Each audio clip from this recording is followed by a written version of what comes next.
So let's begin with frontline signals. What are you seeing and what am I seeing out there? I'd also like to point your attention to this QR code and link. This is where you can engage with me throughout the show, ask your questions, respond to the polls that I'll be sending up.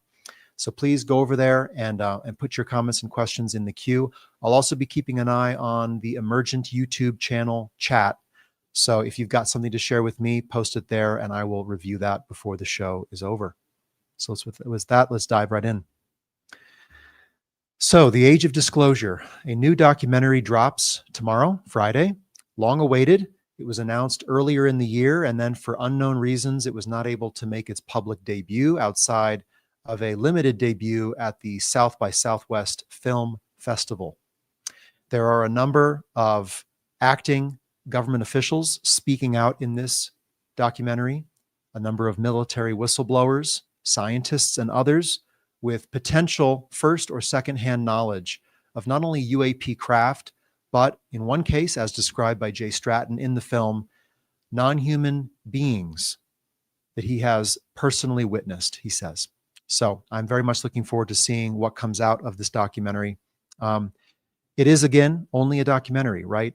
This is testimony on the big screen. There's only so far it can go to reveal critical information and to onboard the public to the phenomenon. So keep your hopes limited, back-pocketed, and but do see that the potential here is for the mainstream discourse to begin to track this issue, to begin to find new levels of credibility in it, and to engage in conversations that have not taken place before in the mainstream. And I'd like to put up on screen here one such conversation that happened recently on Bill Maher's reality check. Let's roll that.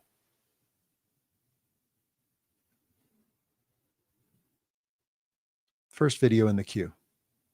You know, I'm old enough to remember when we talked about UFOs, or what do we call them now? UAP. UAP. I don't know why we had to make the change. Unidentified anomalous phenomena. I think, you know, I'm old enough to remember when we talked about UFOs, or what do we call them now? UAP. UAP. I don't know why we had to make the change. Unidentified anomalous phenomena. I thought it was aerial. No, unidentified anomalous phenomenon. Yeah. Whatever it is, they're flying saucers. And, you know, things have changed a lot. I mean, again, I'm old enough to remember when it was just the kooks who thought about this. And I just want to say, I think if you don't think this is happening now, I'm not sure who the kook is, but I don't think it's me. I mean, it's not just the military people and the Defense Department people, but everybody. You did a great service with this one because you put it all together and you see all these people, not just Rubio, it's bipartisan. You see Schumer and Adam Schiff and the senators and very, very serious people, the people with the buzz cuts in the military, talking about this and saying the kind of things that just cannot be explained. The long and short of it is these things are doing things that we can't do. Our most advanced aircraft can't operate this way. And they're doing it with impunity in our most sensitive airspace. So our training ranges, our military bases where we have our defense capabilities, like Vandenberg Air Force Base up the coast here in California, where we have our heart of our defense capabilities, UAP activity there regularly, our nuclear weapons bases, it's a serious issue. Very serious issue, and very good to see it discussed so seriously by a mainstream TV host, a comedian, moreover. And so good signals there about the mainstream's ability to interface with the potential findings of testimony like this. The idea is that we are not alone, that we are being engaged, that we are recovering advanced technologies of non-human origin, and that this is beginning to affect human society and the global community in ways that we cannot define, that we cannot fully understand at this moment. So good to see. Stepping back from the mainstream picture and the Age of Disclosure as a documentary, let's just talk about the state of the disclosure of this phenomenon, the efforts in at least the US Congress to gain greater insight and greater oversight into the fundamental nature of what's been going on in secret regarding these crashed vehicles, this alleged non-human technology, and the programs to exploit it. I watched closely the recent hearings in Congress, which featured two firsthand witnesses, Dylan Borland and Jeffrey Nusatelli, in their testimony and in their direct encounter with anomalous craft in the sky. I've also heard from Eric Burleson, increased frustration in terms of his ability to get more whistleblowers to come forward, to get briefings from organizations like AARO, the Pentagon's UAP investigation office. His frustrations around the submission of interrogatives to government agencies, attempting to get them to say more of what they know in this kind of forced required admission or statement of knowledge that has been submitted. He's recently said the ball is in Trump's court, and by all accounts, this president, this administration is choosing at this time to not disclose, to not go any further with this issue. I don't think that's a statement of their full position or what they would want to do per se. It may be as part of a greater calculus of the risk and the ramifications of disclosing this to the public. And that is what we're going to get into today. What is it that would be disclosed? If we think it's disclosure of technology or maybe crashed vehicles only, that's one thing. If it's disclosure of non-human intelligence, existence, presence on Earth, activity in the world and among the human population, that is a very different matter. That is a much taller task for any president or administration to credibly disclose to the public. We are seeing what I think are increased statements to kind of obfuscate this issue, even by those who have been a part of pushing for federal transparency. We've heard statements by current congressmen, congresswomen, describing this as fundamentally interdimensional or as an expression of a light and dark competition of good and bad, angelic and demonic. And though I understand those religious interpretations and those theoretical scientific possibilities, based on what those individuals have been told and have been exposed to, for them to come out and say that that's what they think it is, makes it look more like an act of convenient admission. To say that there are interdimensionals present on Earth, right? Everyone goes about their daily affairs. Who's going to be much upset or concerned about that, right? We all, not all, but many cultures hold true that there are other forms of life that are not in the physical, whether they be angelic or non-corporeal, etc. And so is it the ontological path of least resistance to come out at this stage and say that they might be interdimensional or angelic or demonic? I don't think that is what the fundamental nature and hard physical phenomena are presenting us with. And it is frustrating to see that assessment made in the public. So I see that as well. I do also see certain key figures stepping back, going rather quiet. I won't name names, but we are seeing a lot less of certain people speaking out on this issue than before. And, here I have to ask, are we on the cusp of a new round of disclosures, or is this, once again, like it has in the past, about to be swept back under the rug? So put in the chat, put in Slido your prognosis. Where do we stand with disclosure today? I put out a poll on X related to Colonel Carl Nell's statements about the, quote, end of a cycle that began in 2017 with Lou Elizondo coming forward with the Navy videos being released and then later confirmed by the government. And in his views, that cycle is coming to a close. Let me know what you think. I'm curious. I will say that for me, I don't know. I really don't know what comes next in this push for congressional disclosure, for more whistleblowers, for more details, insights from government. The path, however, is very clear to me at the level of society and we, the civilian aspect or factor in the disclosure equation. Our work ahead is as plain as day, and we'll be getting into that later in the show. I was watching an NFL game last Sunday night or Monday morning, can't remember. It was the Denver Broncos playing Kansas City. And I was enjoying, America's game like everyone else does, just enjoying good sports at a professional level. And then the camera panned and I saw Condoleezza Rice in the upper boxes. And I just had a moment and I thought, wow, this goes way back. How deep does this go? How many layers of the secrecy are there really? I have her photo up here. And interestingly, only several weeks ago, Dick Cheney, who was also a part of the George W. Bush administrations, passed away. And Condoleezza Rice made some comments about his passing, and kind of their potential hostilities arose again from deep in history. But it just made me recall, where are we in this process of disclosing this to the public? This is certainly not the starting line, and it is definitely not the finish line. So where are we in this? There have been other attempts to bring this out in the past. Why did those attempts fail? Why were they unsuccessful? And then my mind went to a presentation informally given at the First Soul Symposium by Hal Puthoff, recalling a 2004 era private conference that he was invited to by an individual, head of a think tank in Arlington, Virginia. And I'll get into that in a minute because it actually interestingly segues with my journey. And in which Hal Puthoff recounts basically being invited to this private conference to examine how disclosure could happen. Let's have a listen to what Hal says.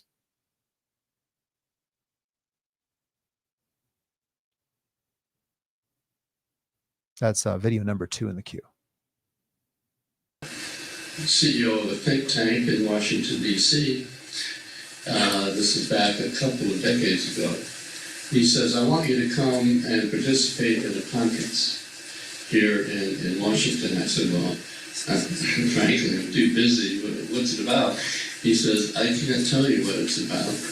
But if you come and you participate, you will consider it later to be one of the most important conferences you ever went to. Well, since I had respect for him and knew his background and many things he's done, I did finally decide to come to this conference. And when I arrived, there were about, 15, 20 people. I recognized some of them from the military, from CIA, DIA, some businessmen, and so on. So I thought, well, this is quite an interesting group of people. And so, to start the conference off, he said, this conference is about disclosing something to the American public.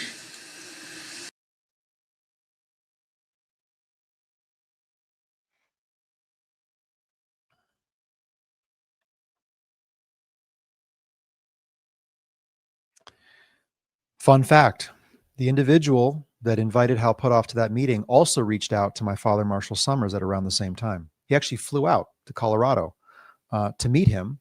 I remember the meeting. Marshall says I wasn't there, that he did it solo. I think I might have been there because I do recall I must have been only, hardly 20 years old at that point. And it might have actually taken place a year or two before that conference.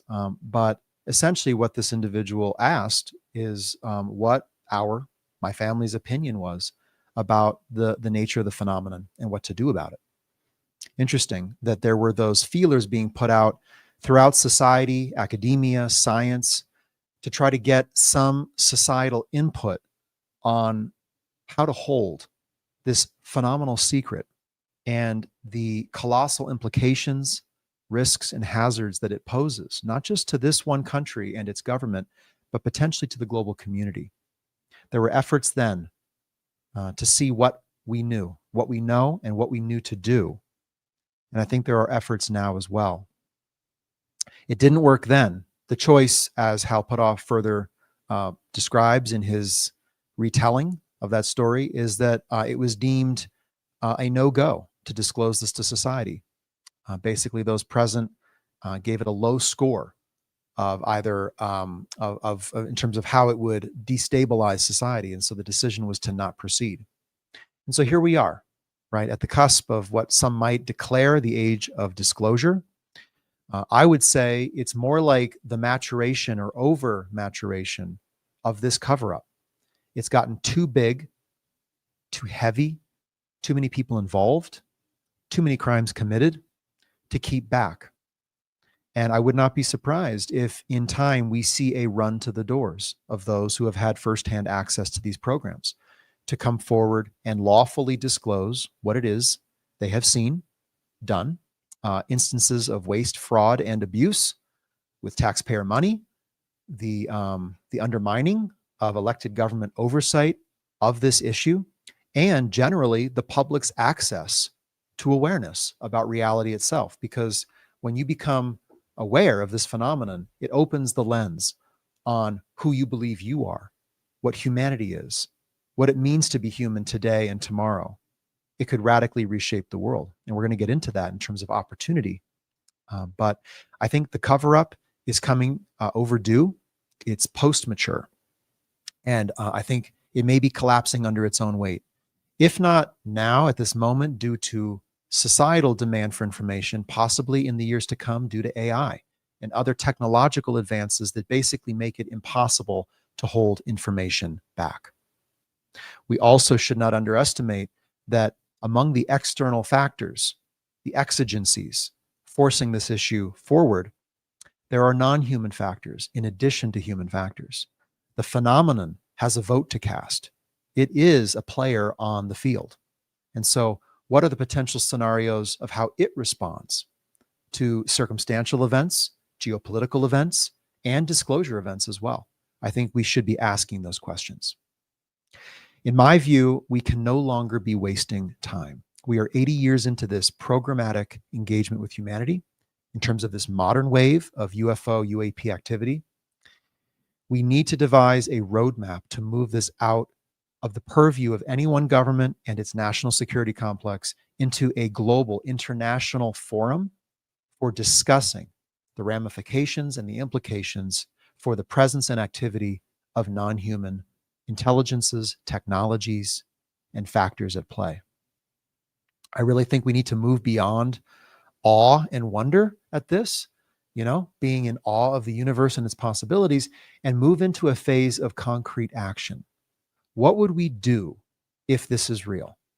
If there is a non-human set of forces, technological forces, piloted by physical, biological entities, what would we do about that? We don't have to rule out every other possibility, but if we rule that in, and this is, I think, why people don't want to, and this is, I think, part of the resistance to acknowledging the reality of an extraterrestrial component to the NHI picture, is the moment you rule in technological craft piloted by physical biological entities, it sets in chain a series of necessary steps and, in essence, automatic or reactive events that will be very hard to contain and to direct. I think those who know that. We need to know that too. And so the work for us is to get out ahead of the discourse, go design the response plan, right? Frame it out, give it structure, bring in the best minds, ask the right questions, generate new data, new research that can be used to inform decision makers, the private sector, and the public internationally, so that when the moment must come for affirmation, confirmation, disclosure, whatever you want to call it, by non-human or human, when that moment does come, there is an evidential basis, a bedrock of evidence and data and sound testimony and perspective on hand with which to use to design our human response, not reactively, but proactively. That, to me, is the roadmap and the path forward. And that is what a lot of my work is about. And we're going to be getting into some of the initiatives that are taking shape to advance that. But next and first, I would like to do something very fun and interesting with you. It is always my goal on this show and in all my work to empower you. I believe as a citizen actor in this space, you have the knowledge and the tools to play a part, to bring whatever you have to bear, whether it's your professional skill, your intellect, your how much information or knowledge you hold on the phenomenon itself, whatever personal qualities you might have, skills, talents, etc., you have the knowledge and the tools to bring those to bear. And I believe there's a calling for you to get involved in this issue as a prime actor. Okay, so it's about agency and empowerment. It's about knowledge and the toolkit to get involved. And so in today's conversation with you, I'd like to bring out of business intelligence, business analytics, strategic tradecraft a very simple procedure called a SWOT analysis. So let's move on. I have something on screen to share here. So what does SWOT stand for? Well, S for strengths, W for weaknesses, and those are the internal factors. Internally, what are the strengths and weaknesses that we have as a community and as a movement in support of disclosure? Next, what are the external factors? What are the opportunities and the threats that we need to account for? Okay, so we're going to do a very basic SWOT analysis. You'll need to head over to Slido. Hopefully you have it open already. If not, point your phone at that QR code or enter that URL to head over to the engagement platform. And to begin, I just have a very basic question to ask you. Let's put this on screen. How would you rate the current strength of the disclosure effort? Strength being a very subjective descriptor, but I think you know what I'm getting at here. How would you rate the strength of the current disclosure effort?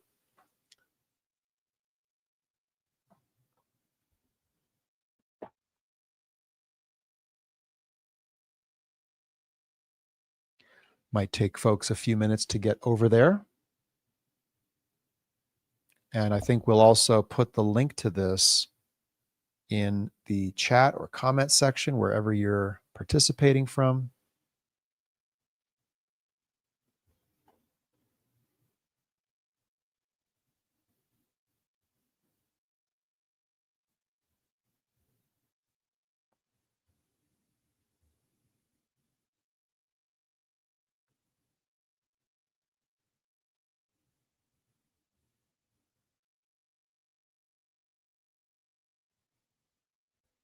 There we go. Got the link in the chat on YouTube.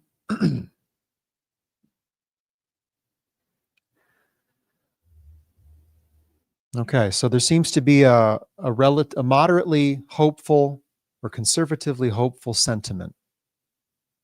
All right, things are moving, but are they moving well, strongly, confidently? Maybe, maybe not.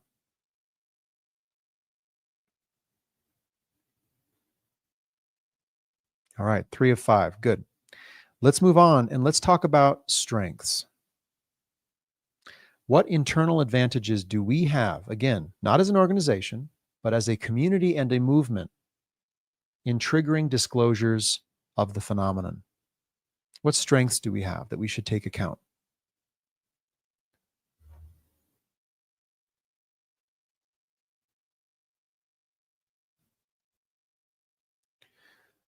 Give you a minute to post your thoughts here. In the meantime, I'm going to go over and show you what I think. So again, what strengths do you think humanity has in beginning to understand and respond to the presence of NHI? What gives you confidence in our collective readiness?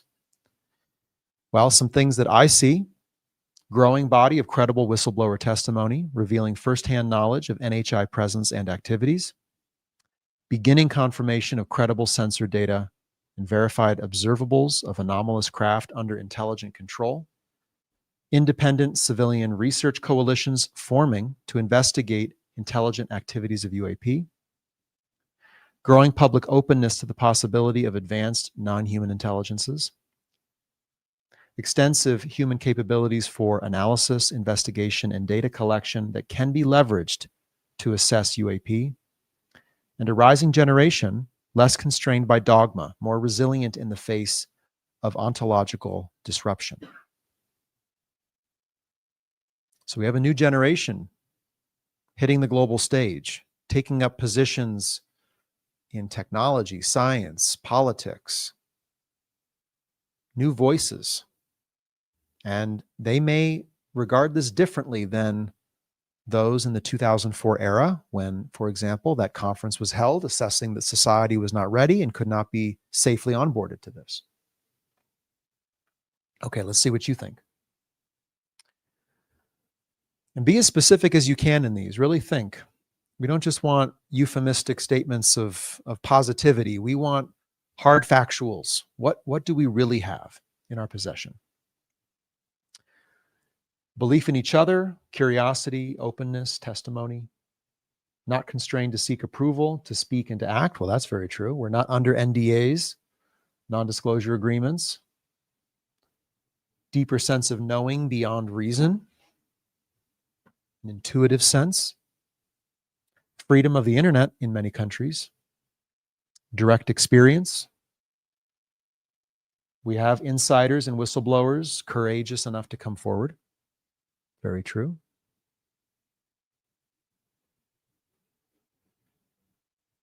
The sheer number of experiencers is becoming powerful with the help of social media and technology.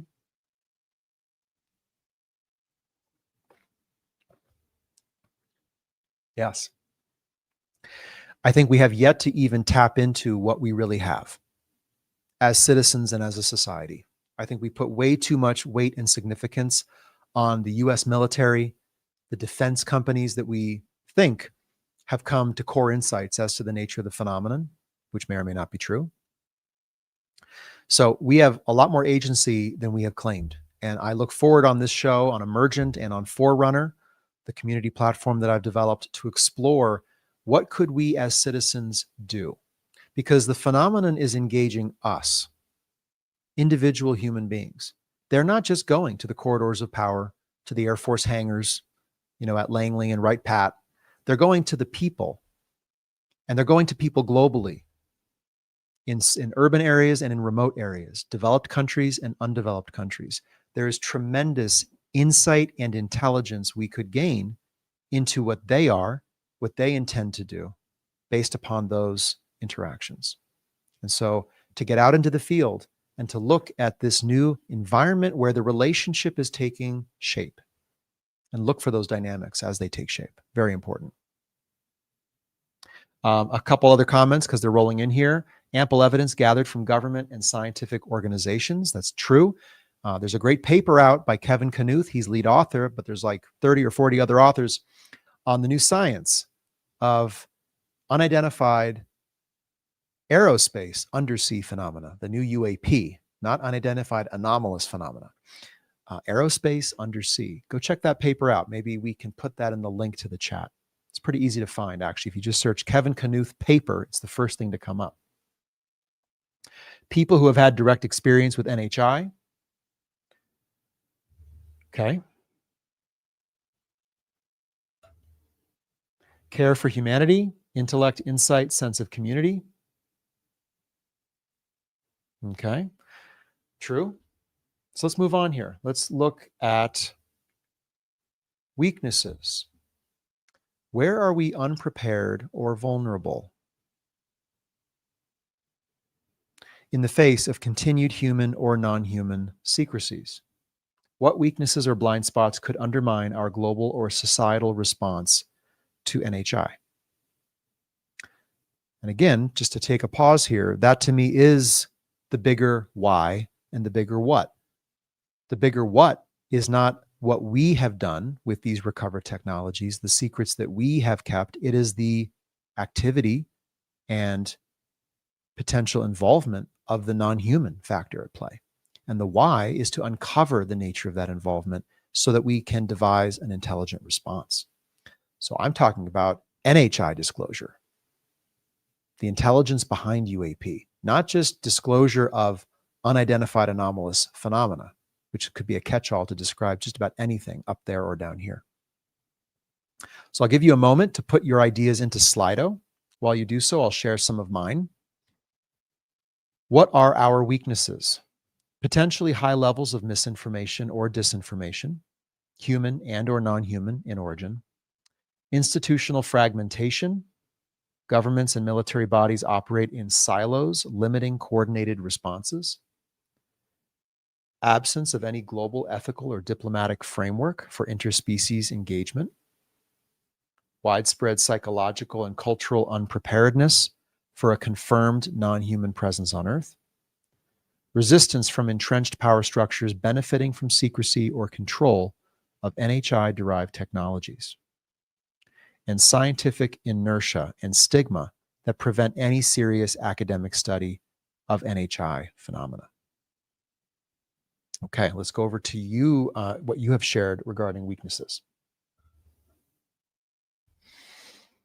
Okay.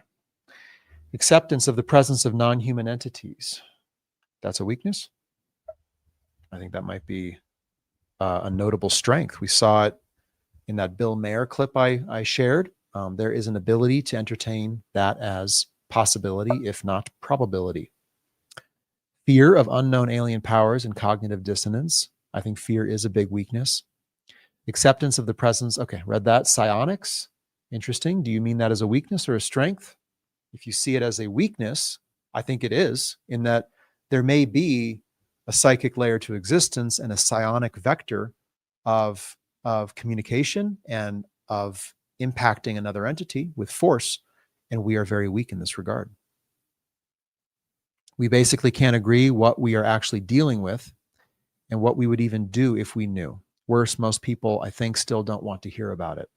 Well, that last part may or may not be true. We have to test that theory. Believing any government agency on this issue, yes, it is becoming increasingly fraught to believe official statements about this, right? There's not been a lot of credible and honest and transparent statements made so far. Why would we trust what they say now? We are unprepared to face something we know we have no defense against. You know, it's an interesting thing. I think many people want to look beyond that, be hopeful, not think in a defensive mindset, and I understand that. But there is also an instinctual response underlying the rational one. And when something can appear or disappear, manifest in the air, on land, or in your bedroom, can affect you physically in terms of long-term health effects, and potentially even psychically or psychologically, I should say. You know, there is insecurity that arises in that interaction, especially when there really is no seeking of your informed consent or our collective consent. So I think there is an instinctual defensiveness that is important to acknowledge and to accept. It's, in a sense, natural to encounter another form of life in your ecosystem, in your ecological niche, and you have to figure it out to know how to relate to it. And until you do, you may feel defensive towards it. I think that's natural. We should not gaslight ourselves thinking that that's a primitive response, right? That's a natural impulse that evolution has preferred over millions, billions of life forms. And that's partly why we're alive today.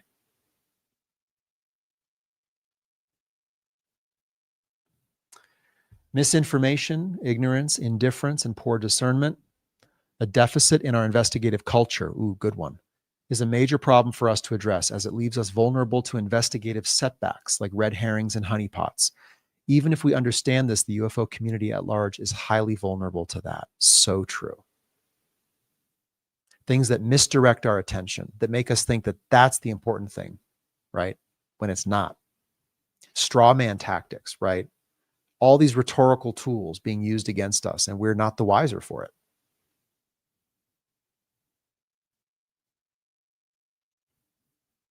Congress accountable to the billionaires and not the people. And that's so true. So where do the billionaires stand on this? What if there was an attempt to influence them directly, to shape their responses, knowing that that would trickle down into government and into society? We have insufficient funds or agency to move the populace quickly, so we must craft our approach so in the face of these shortcomings, we achieve something additive. Yes. I think crafting that approach very strategically is extremely important right now. We're very easily manipulated by powerful disinformation, by military intelligence, and other forms of intelligence, I would add, human or non-human. Fear, okay, we did that one. Good, okay. Denial, too big an issue to address. Fear, which freezes us, disbelief, afraid of speaking up. Fear of facing ridicule, all of this. Too big, nothing I could do anyway. You know, there's a lot of kind of self-defeating tendencies that come into play when people come into this space and they learn, again, how big is the cover-up, how deep, how long-standing. They feel extremely disempowered. And I think there are forces at play that would want you to add even more power to those exact actors that have kept this from view. We should fight that tendency. And we should really think about what 1,000 or 10,000 or 100,000 well-informed, inspired, passionate, connected advocates and activists can do in the public. I don't know if we fully tested the theory of what true civil response could do on this topic. Okay, let's move on then. Let's talk about opportunities. What positive outcomes could the disclosure of a non-human presence enable for society or humanity? What breakthroughs could emerge? How might this elevate human civilization, not just technologically, but spiritually or ethically? And I'll get this going here on Slido. What positive outcomes could the disclosure of this enable? Because those will kick into effect with every degree of further transparency on this issue. Every new 10 or 100,000 citizens who pile into this space, start to get educated on what it is, what it's been, what it's doing, that's a new set of capabilities that shifts kind of the chemistry of the equation. So while you're thinking about the opportunities you see, I'll share with you some of mine.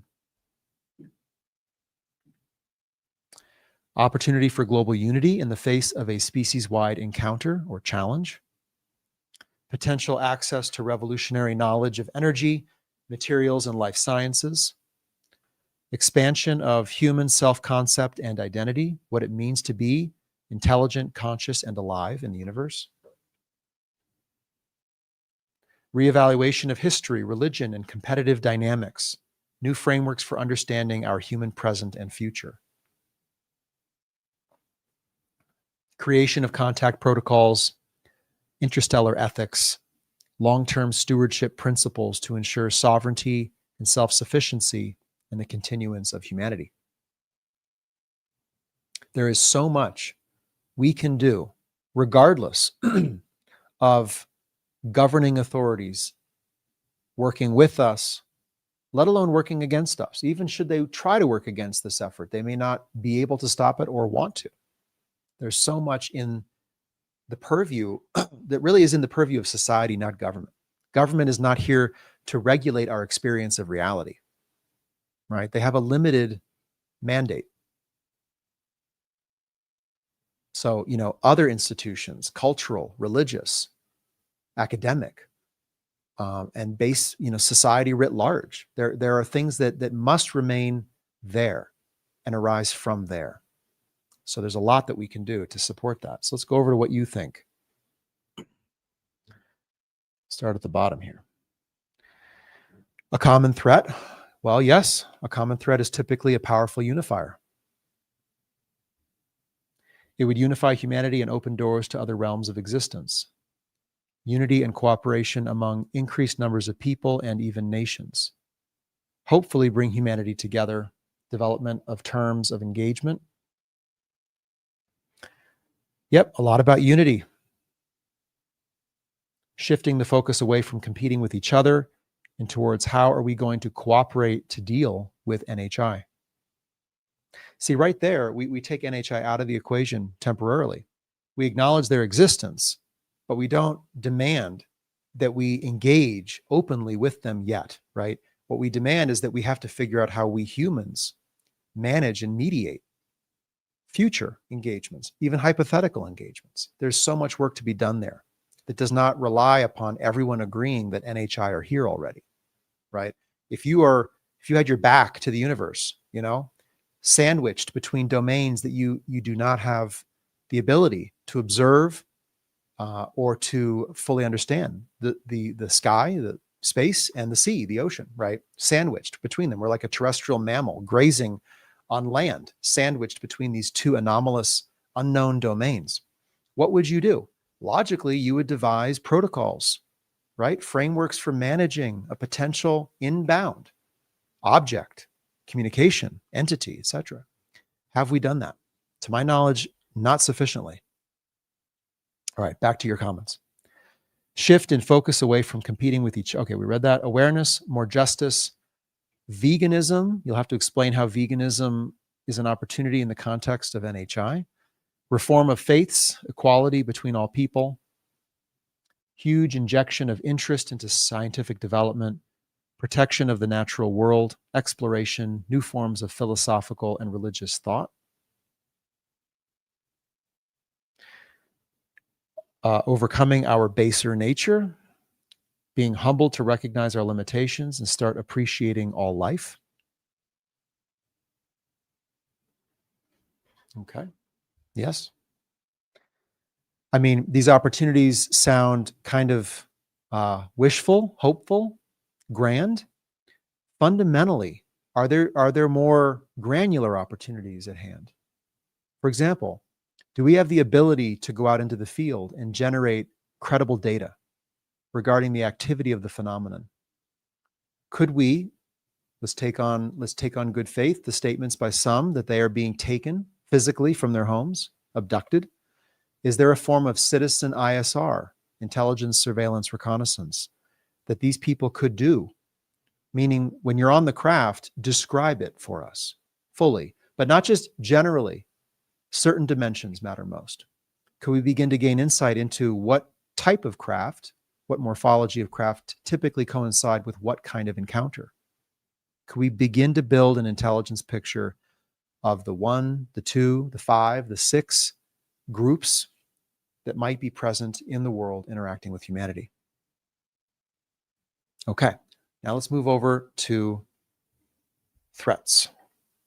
And again, these are external factors that would cause risk or hazard to the disclosure effort underway. Should we factor in non-human actions or decisions in response to disclosure?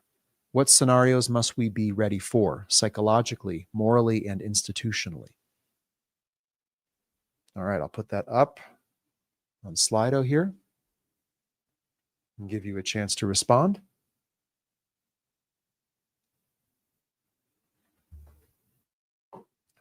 This should definitely read like a laundry list, should it not? There are so many things that could threaten the state of disclosure today and it moving forward on behalf of the public interest, right?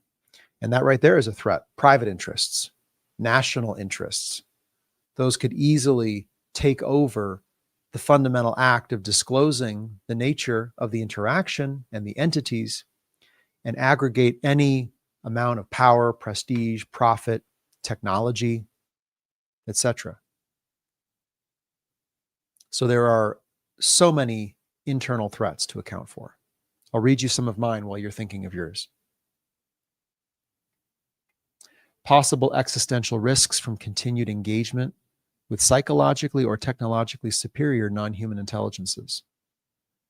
Global instability, panic, arms races, miscalculation between adversaries, economic shock, political opportunism, collapse of trust in institutions, weaponization of recovered, transferred, or transacted NHI technologies, religious and philosophical crises, loss of identity, purpose, or cohesion, exploitation of NHI disclosure for, as I said, power consolidation, misinformation, or social control, human or non-human psychological operations or false flag tactics, covert psychological or societal influence, social engineering, technological manipulation, or data extraction. Okay, let's go over to what you think. Too many to mention. Yes, I think that was the collective breath that caused a pause in what people submitted there is, wow, where to begin? The threat would be ourselves. Humans have a real issue with change, and beings that don't look like us, we can become hyper-violent before trying to understand anything. It's true. Unmitigated interference with defense systems, e.g. nukes. This has been going on for decades, of one or more nations, raising international tensions. And yes, in fact, there were multiple near nuclear confrontations during the Cold War due purely to miscalculation and miscommunication between adversaries. In fact, I think the UAP issue had something to do with the thawing of relations between the US and the USSR as a result of this exact topic. Influence on a scale most are unaware of. Right. So how deep does not just the human side of the secrecy go, but the non-human? And how do the two connect? Where does the bloodstream of one connect to the bloodstream of the other? There's been too much time and too many opportunities for the two to intersect to imagine that that has not happened. Our leaders and institutions may actually be puppets under NHI control. It's a theory, and it is a possibility we cannot rule out, that there is some form of neurological influence being exerted to shape decisions. And we're going to talk a little bit about how, hypothetically, a non-human intelligence would shape human outcomes. Overwhelming fear or overly hopeful expectations, polarization between human groups around different responses, losing our freedom and sovereignty over our lives and minds. Wow, and here it comes. Here comes the deluge. Geopolitical instability, cultural leveling. What does it mean to level a culture? Let's talk about that. They are potentially manipulating humanity in many, many ways we have not yet acknowledged: genetic, psychological, technological trajectory. Major violent upheaval by people in panic. NHI operating in secrecy, so it is difficult to assess the hazard by design. Biomedical risk and disease. Very interesting you bring that up.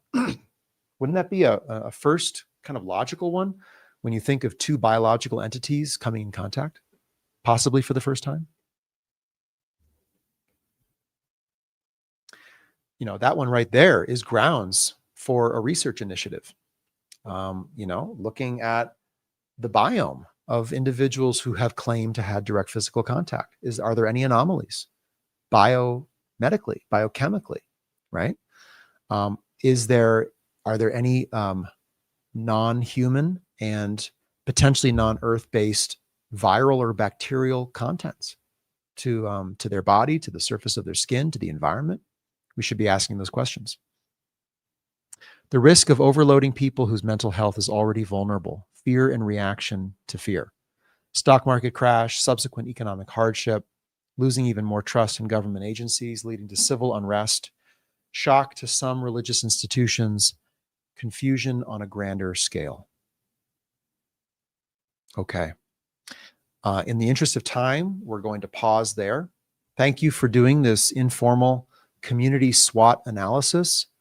I encourage us to increasingly see ourselves as a community with a common set of interests. Though we have different assessments and maybe different conclusions, we should be working in the human interest, advancing a human-first agenda when it comes to addressing this issue and disclosing it to the public. So it's an issue I'm very passionate about. So where do we stand today, right? What is the current state? Are we really in the age of disclosure? I'm not so sure. I think the secrecy remains powerful. The prerogative to keep secrets, powerful. Institutions are configured for secret keeping. The NHI have made no demonstration of their willingness to disclose or to not keep secrets. So what signals are we going on to suggest that we are in the age of the disclosure of the phenomenon? Is the cover-up buckling under its own weight? Yes. Could it get too complex and too data rich to effectively keep back in a time of increased public access to data? When artificial intelligence is sucking up every piece of data out there and spitting it back to us, trying to give us a frame of reference on reality, could it spit back information regarding this, the cover-up itself? I think that's possible. And of course, the phenomenon is an actor on the stage as well. I think, you know, we should see this more broadly than Disclosure 2025. We need to expand out of the narrow silo of this issue and the very niche considerations that seem to dominate the news feed every day and look at this on a broader scale. In my mind, these are our first negotiations with another form of life. This is what happens when two civilizations collide. It can happen slowly, by the way. It doesn't all have to be the way we would do it, right? With great gusto and cannons blazing and flags flying. It can be very quiet, very slow. It can be genetic. It can be psychological. And I'd like to talk with you later in the show about what are the scenarios we should consider as to how a non-human force would begin to redirect human development and begin to prefer other human outcomes than the ones we might prefer. Is it possible to effectively hack humanity? How would that take place? As for us in this movement, I think we need to think with the end in mind, right? What is the future scenario of global disclosure that we want to work in the direction of? What are the key pillars of that, right? What is the phased approach to standing up those pillars, to make them a reality? Where are the gaps and what are the solutions we need to design to fill those gaps? There's so much we could do. I know this because I'm doing some of it. I'm playing my part in it, and I'm finding others who want to play a part in it. So it's very exciting. If we have no end in mind, then someone else will drive this with their end in mind. And we will be consuming scraps and tidbits out of the news feed, thinking that we're cobbling together our notion of reality or non-human consciousness or something like that, something way bigger than we have the capability to understand or the even need to understand. We need to understand how to respond. And we are the human beings, right? We've been sitting on this earth for some thousands of years, going through blood, sweat, and tears to get to this point of having a global society, having a global information data system, right, that links people together across former tribal, religious, cultural boundaries. We have a world that is beginning to work. And we want to make sure that doesn't fully break down or, as I'll get into in a bit, collapse. So we'll talk about that. So as we go forward, be thinking strategies for a post-disclosure world. What is the strategic roadmap? Keep that in mind. Okay, now I'd like to invite to join me on the stage here. We're gonna switch gears and do an emergent dispatch where I talk about initiatives and collaborations that are taking shape to advance the field, to move the needle on this issue. So with that, I'd like to welcome my colleague, Chuck Schreiner. Chuck is joining me. Good to see you, Chuck. Chuck is joining me from the Human Institute. And Chuck, I'd like to talk with you about a new series that we have worked very closely on developing in the last year called Investigating Non-Human Intelligence. We'll put this up on screen for those who are not yet aware. Chuck, you are playing a lead role in coordinating the series. We just had our first talk last, I think 2 weeks ago by Dr. Michael Safone of the Society for UAP Studies. So with that, Chuck, over to you. Tell us about the series, why we created it, what inspires you about it, and maybe some highlights from the very first lecture that was just given. Wow. So first of all, I'm just going to segue off of your presentation before this, because one of the things that you talked about was, at some point we have to respond to this. It's assuming, and I do, that NHI are here. That's just apparent. Regardless of how well it's accepted or not accepted by the larger society, that's a reality, and eventually the dam will break. So investigating non-human intelligence sort of has two goals. Number one, to be ready with a set of resources and assessment, and to bring in the best minds, to bring in really in a range of the best minds, from scientists to experiencers, and put together sort of the information that informs us as to how to begin to think about how to respond. So that's sort of a long-term goal, is let's put, really, Mike Safone, who just gave our first presentation last week, just was a brilliant presentation that I'll talk about that in a second. Gary Nolan's coming up in December. Beatrice Villarreal is coming up in January. These are really strong people that have, great scientific and intellectual and moral capacities to bring to us. But this is the first phase, or the long-term goal is to build kind of the repository of understanding globally that we can then use to begin to think about how to respond to this reality once we hit that threshold of disclosure. In the shorter term, before disclosure, in my mind, it's also this. I mean, we're going to bring in an enormous range of understanding, and I'm a storyteller. I'm a psychologist, and stories are part of how I work with people to make things really tangible.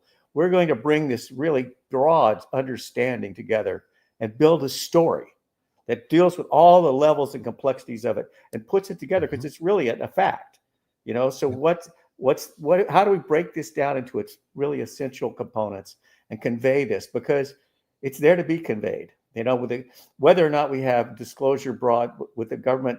People are beginning to understand this. I mean, Bill Maher, of all people, you know, is on, you know, talking about it. You know, it says, you know, if you're not feeling this, who's the crackpot here?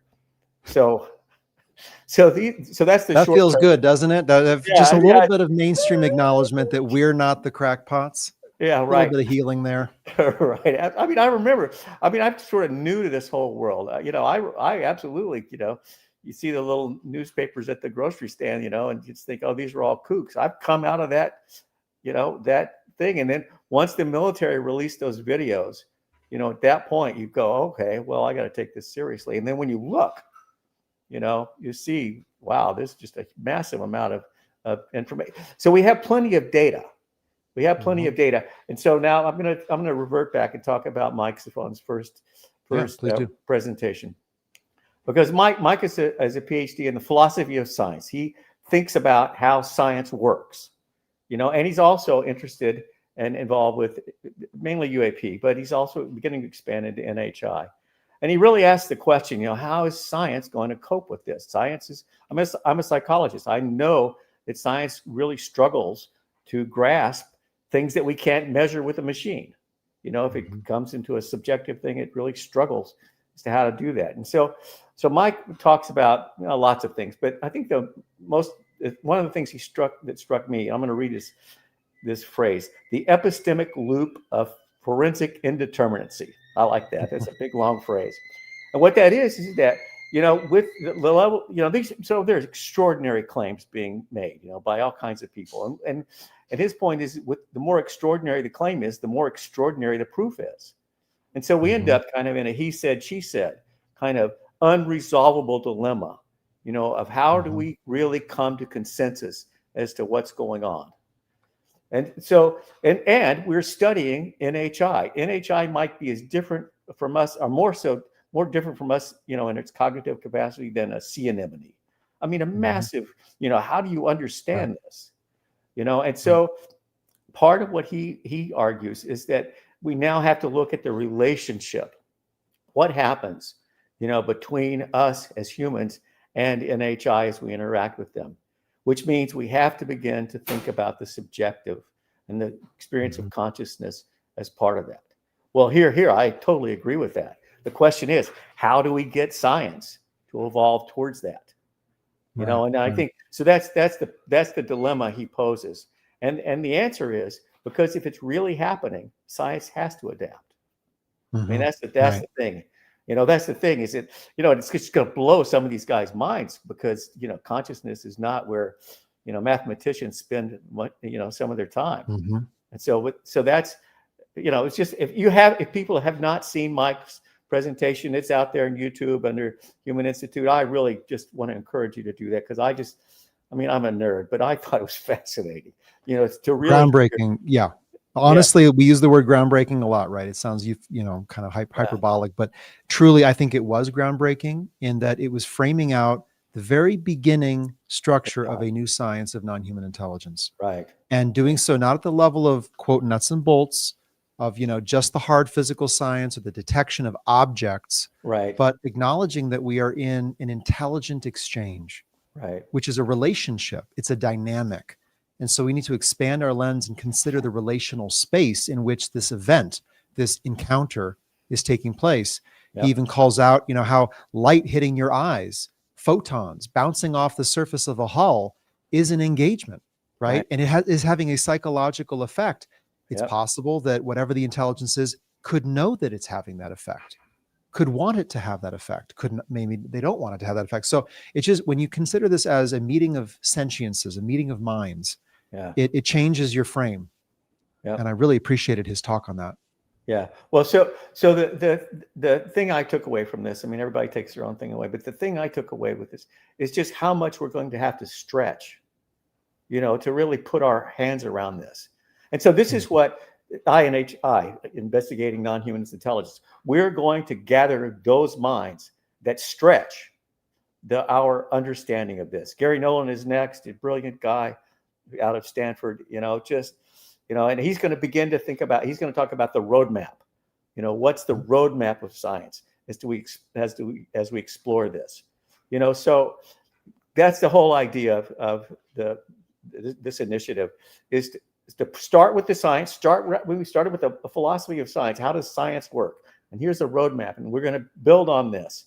And then we're going to shift slowly as we go into experiencers. I mean, from here, because there's all valid kinds of perspectives and understanding and points of view as we integrate. I mean, that's what I really want to do, is I want to integrate all of this stuff into a framework of understanding and story so that we can convey it, something that's really confusing and vague and just difficult to put your arms around, to people, and to build the repository of understanding so that post-disclosure, we have sort of an organized approach to think about how to respond to this. It's really, it's exciting. I'm 73. I never dreamt in my life I would be spending my time retired supporting this, but this is the challenge that humanity faces. My grandkids and my kids are going to face this, and it's here. It's not like I don't have like a lot of doubt and question about this. This is here. I've gone from like skepticism, ridiculing it, to helping, move it forward, because this is something we have to put our heads around. This is the expansion of humanity's evolution, I suppose you'd say it, that we are encountering intelligent life. And what the hell does that mean? It means something. Right. Well, Chuck, thank you so much for all your work on the series, reaching out to the speakers, confirming their talks, and working with me on kind of beginning to shape this 8-part journey into the reality of non-human intelligence. I put a link in the YouTube chat. You can explore the 8 sections of what will become this full series. We've got great speakers coming up. If you'd like more information on the series, here's a slide up where you can scan the various QR codes and hit these links. I highly recommend registering for the series to get all the updates, post-lecture summaries, recaps, and so forth. There's a lot coming out. I also want to mention that coming out in the next day or two is my interview with Michael Safone here on Emergent, which was a fascinating deep dive conversation into a philosophy of science perspective on the new science of non-human intelligence. Mike is a passionate guy, great communicator. And so I'm very enthusiastic about kind of the stage that he sets for how science and research should proceed into this new field of reality, this new field of knowledge. And I know he's doing a lot to advance this into academia and to get more of our best and leading minds focused on this issue. And that's no small task. Yep. So the two things I want to say before I close. Number one, that some people have approached me and said, why are you letting scientists in? They're just going to be dry and boring. And other people are going to say, why you're just going to let experiences are in there, just, hallucinating or daydreaming. It's all of this. It's the integration of this vast range of understanding that really strikes me as being powerful. And the second thing is that Reed, you're just amazing. I just have so much respect for what you're doing with all this. Just, this whole system of INHI that you designed is just beautiful. I just got to. No, thank you. Sort of I sat on a call earlier today with 2 individuals, who are involved in the push for government transparency on this issue. I'm a designer. I design solutions. I see problems. I design solutions. So to me, investigating NHI is a solution to create a new forum with tracks that can be built over time, developing the necessary foundational knowledge and data to bring in whole sectors of humanities academic communities right? And not just academic, policymaking communities, Yep. medical, those, first responder communities. all those kind of really sophisticated institutions, they all need a foundational kind of thing to stand on. And that's what Yeah. we're trying to build here. Yeah. Well, thank you, Chuck, for coordinating, organizing it with me. It's been a joyous ride. Yeah, it has. And so just another example of what happens when two guys who feel the call to get in, climb in and start driving together. Absolutely. All right, buddy. Great. Great to see you, Chuck. Thanks for joining. Thanks. And that's our little emergent dispatch here on Frontlines. And again, I didn't mention at the beginning, but I created this special episode of Emergent specifically for those who are responding, for those who they already know some things, and they're at the cusp of needing to take concrete action, to get involved, to move the needle themselves. So if you're one of those people, you are in the precise right place to be. Head over to Forerunner after we close, share your thoughts, put them out there. Others will respond, and we'll continue the conversation and keep it going. I also want to acknowledge, and I'm seeing this in the YouTube chat, folks are talking about seeing ads pop up, and there's a new membership service, which is true, I've been told. And for those helping me organize and run the show, they've turned on a membership aspect to the show. They've turned on ads to help finance this effort of building the team, of extending our reach, getting more people into the conversation. It doesn't just happen organically, right? You have to pay real money to reach real people, turns out. That's today's internet. So bear with us as we tune the dials and tighten the screws on that. But there are small ways to get involved as a member on YouTube now. I have a Patreon as well. You can become a subscriber there. And we will work to get some very important information out to you, some timely updates, some segments of interviews that will be available only to members. Again, building that member community, the supporting community, and extending the reach of this conversation. It's all about the conversation and involving more people in it. That's my passion. So thank you for being a supporter. Just wanted to take a pause to say that. Okay. I'd like to take a sip of water and then close up with some big ideas. And to begin this conversation on some of the bigger, unspoken, unaccounted for aspects to this reality, I'd like to play this clip. This is Dan Sherman's interview on American Alchemy with Jesse Michaels. And I don't know about you. You probably heard this interview, I would guess. If not, I recommend it. But if you did hear it, you probably paused at minute roughly 29 and heard this statement. This project begins where the aliens are given access, presumably by the American federal government, to genetically. I would say that the government was given access. Okay. Not because the aliens, they had access, whether we liked it or not. Okay. I would imagine. Okay. I mean, if you think about it, because so they did it in concert with the military or the government, but I don't know who gave access to who. Sure. I mean, so maybe the abductions had been ongoing. Yeah, exactly. And all of a sudden the government is interested in developing these intuitive communicators, which you'll later become. I read Dan Sherman's book, Above Black. I do recommend it. I have on some credible individuals who have told me that story is likely a true story, which, if true, is pretty shocking and takes us out of this kind of notion that UAP and the intelligence behind it is circling the globe. They're observing. They're maybe making direct incursions at specific places and times, shutting off our nukes, turning them on, testing our abilities, but they're pretty much up and out. When you read accounts like Dan Sherman's, and there are many others that are important data points, testimonial indicators of what might be taking place, and at least frame out kind of what our proxemics are to UAP and the potential NHI behind them. It's not one of remote observation, up and out. It's one of direct incursion, down and in, and potential involvement and direct influence. And so when I saw Dan Sherman turn that around, that no, it's not that the government gave access to a non-human to, engage with the population, abduct a few people, give us technology, right? And there again, there's the framing of the evil humans mediating our exchange, getting in the way.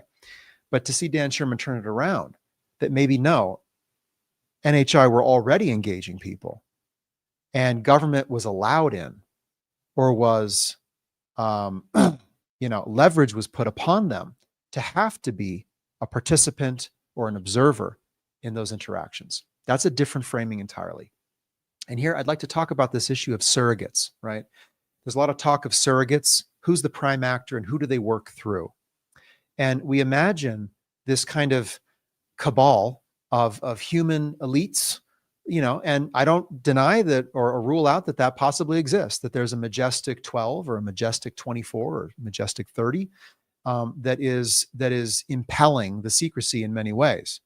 But we imagine it as primarily that at the head of this vast global conspiracy, right? Orchestrating the secrecy, suppressing the truth, managing the media, and on and on and on. And there's this air gap between us and them, that they're out there watching us do that. They're crashing, or we're taking their craft out of the sky and recovering them. And then we take that into our little arms chest, our weaponization space, and we use it to do our human thing upon each other. That is kind of the narrative as I hear it. And to my knowledge, that is actually not what's going on. This presence has engaged people for longer than we think. They have engaged federal authorities, military corporations, defense agencies directly. And there have been lines of communication, cooperation, and competition or conflict. It's much more complicated than we might think. And what is the more plausible kind of scenario? That we are the prime actor and they are our surrogates, meaning these authorities or this secret cabal tells them what to do, or they do what they want to do and they access human authorities as they wish and use whatever form of influence or transaction or leverage to get those human authorities to do what they want them to do. Which is the more plausible? Who is the surrogate of who? I think this is important to consider. Next, I found myself looking at this book this morning. Here's my well-worn copy of Jared Diamond's Collapse. Read it several times. Read it as recently as last year. And this book is important to me. This book talks about what causes advanced societies to collapse, mostly due to environmental changes. Now, we think of environmental changes as change in climate, change in weather patterns that lead to different abilities to grow food crops, etc. Also, in this is the very clear picture that societies change due to interaction with each other. So not environmental forcings, but civilizational or interspecies, in our case, forcings. And I think this is very apropos to this issue. NHI, as I view it, is not just non-human intelligence. And intelligence is one dimension of a larger reality, a non-human reality. I think exosystemically here. I think of whatever kind of intercivilizational exchange might be out there. The transaction of technology, resources, information, influence. I've talked about that as a continental reality, whereas we've been living in an island reality. They're used to collaborating and competing with each other. We're used to only interacting with ourselves and imagining ourselves at the center of the universe. So we're interacting with life forms that are not just an intelligence with a technology. They are nodes in a larger system of interactive life that has worked out over a very long period of time, probably, how to interact and how to get their agendas met, right? With probably very sophisticated means. And so when we think of NHI, we should think of a non-human reality. As we acknowledge that they are here, NHI are present, we have got to begin to consider their effect upon human life and human interests and real human outcomes. And that's where I want to get into this topic of collapse, because as I see it, we are going through some form of reality collapse. People's notions of a stable state, of norms, of kind of a stable societal reality that kind of encircles them, gives them a sense of identity and purpose, is breaking down at a very rapid rate. And so what is causing that? What is causing our collapsing reality? Well, there are definitely many all too human factors at play, right? And I could rattle off a bunch, everything from social media, big data, the race for technological supremacy, the whole disruptor culture, right? That there are corporations being birthed out of basements and college dorms that are upending whole industries, right? So that's very disruptive. There's the Silicon Valley ethos, move fast and break things, right? Well, we are certainly moving fast and we are certainly breaking things, right? And yet now we have to consider that there is an elephant in the room, right? There's humans in the room, but there's also an elephant in the room. There's a non-human in the room. And they are technological. They are adept at evading our detection and tracking. They are, by all accounts, capable of affecting us, our technology, through interference, and possibly through other psychic or psionic means. So they are here in the room with us. So as our reality collapses, we have to begin to ask, is there a connection? Are they accelerating that? Are they trying to steer the direction that we collapse into, right? The direction that we fall? The tree is already leaning. It doesn't take much to tip it or to just cause it to fall quicker. And in that way, if a non-human intelligence or set of intelligences wanted to redirect the whole species, it would not be that hard. Here I think of the analogy of the line of ants, right? Marching as they always have in one direction from point A to point B. Well, we human ants march in somewhat predictable lines, right? So if you want to obstruct that, drop a piece of something in our way, like, I don't know, a crashed disc, and then you watch what we do. You scoop up the data. You do A/B testing. You see what this intelligent mammal does when it comes in contact with a vehicle, with an entity, with information regarding non-human realities, and you adapt and you adapt and you adapt. I wouldn't be surprised if a large early expression of how humanity would be redirected would be in the information space, right? So first, how do you affect the whole course of a species? It looks almost impossible, right? But is it? Maybe you could target certain individuals who have, tremendous hegemony when it comes to economic power, social influence, media influence. You target certain key individuals. You put forward certain information and you trigger its spread mimetically through society. You cause other resilient native institutions to become unstable, less credible. You degrade the citizenry's trust in its own institutions, and you begin to collapse a reality, a native one, in the hopes that possibly you can install a new one. It's almost like an operating system. How do you get a fully new operating system onto a device? Do you just push an update? Do you install a piece of software? Or do you cause a catastrophic disk overwrite? And then the device, in that case, the human family, would be seeking a new operating system, would be seeking new ways of explaining everything from religion and scripture to human origins, to what we should be doing with technology. It's almost infinite, the new installable code that would be possible if our reality were to collapse. And of course, here we are stuck on the surface of our world. The space domain above us, we have almost no ability to discern what's there. And the oceanic, the sea, that takes up 70+% of our Earth, right, is almost also equally unknown to us.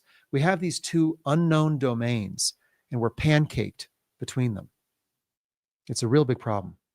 So in this sense, one kind of call to action that I'd like to put forward is to begin to secure your sense of reality, to ground your sense in an objective, observable, sensible, or detectable reality that is yours and your own, and that is human in nature. And in this sense, I would say fight the subjective slide, that everything is subjective, there is no objective. Say no to the post-truth era, reject the crowd think, humble ourselves in this hubris of thinking we can create our own reality. Because if true, there are other vastly more powerful entities that will just rewrite the disk, right? That will write their reality right over ours. If we pull away from objective reality in participation in a coherent collective humanity. We isolate within our own human brain, body, mind. We are so vulnerable there, right? Because then we are taking in information to try to recompose a sense of self and place. And we are also probably pretty much information addicted at this point. Younger generations, they live off of the feed, right? Their sense of identity comes from what information is flowing into their subjective, highly personal sense of what is. How easy it would be for a non-human force to inject specific information right into that technological system. And this is where, the convergence of AGI, artificial general intelligence, and other trends, transhumanism, fundamentally altering our human biology with technology, editing ourselves genetically, surveillance and the capturing of data at such scale that basically every person is knowable by someone other than themselves and without their consent. The convergence of all of these technological paths into what is called a singularity, at least in the AI world, I would take on a bigger stage. Is there a singularity where our technosphere overlaps with their technosphere? And it goes from a Venn diagram of two overlapping circles to one. And we find ourselves fully within a technological system, not of our making, not working in our interest, and holding our value individually and collectively in a very different light than we would today. We have to be very awake and aware to the possibility that we may find ourselves in someone else's game, a game that they created knowing that they had all the chips, and a game created, built around their capabilities, not our own. So in this sense, I think grounding ourselves in a sense of self and place and purpose, and this gets into the spiritual side. Who are you fundamentally? Are you just a mind and a body, or are you something greater and deeper? And no other entity, no other biology can intercede in that, you could say, divine connection. So I'll leave it there. I think it's very important to strengthen that sense of self, to become a stronger life form as we make contact with other life forms, and not relinquish our human identity and our sense of objective or indigenous reality in this intercivilizational exchange that we find ourselves in. With that, thank you so much for joining me on Emergent. I have a slide up here I'd like to show. I have to log back in. This is how to get in touch with me and some next steps that you can take. I do want to encourage you to join the Forerunner community. Take the Intent course, it's free online, and be in touch, info@reedsummers.com. There are a number of very important initiatives that are coming out into the public in the next 6 to 9 months that will specifically need to involve citizens like yourselves. And those are not just the ones I'm working on. I know there are others that I'm not working on. And so I look forward to all of these different initiatives and efforts converging into one space, into a greater collaborative framework where society itself can take full ownership of this event, of UAP and NHI, and can design a path forward in the public interest and in the human interest. So with that, thank you so much for joining me on Frontlines. I look forward to keeping the conversation going. I'll be on a number of shows next week discussing the implications of this new documentary, which I have not yet seen. Look forward to seeing it, The Age of Contact.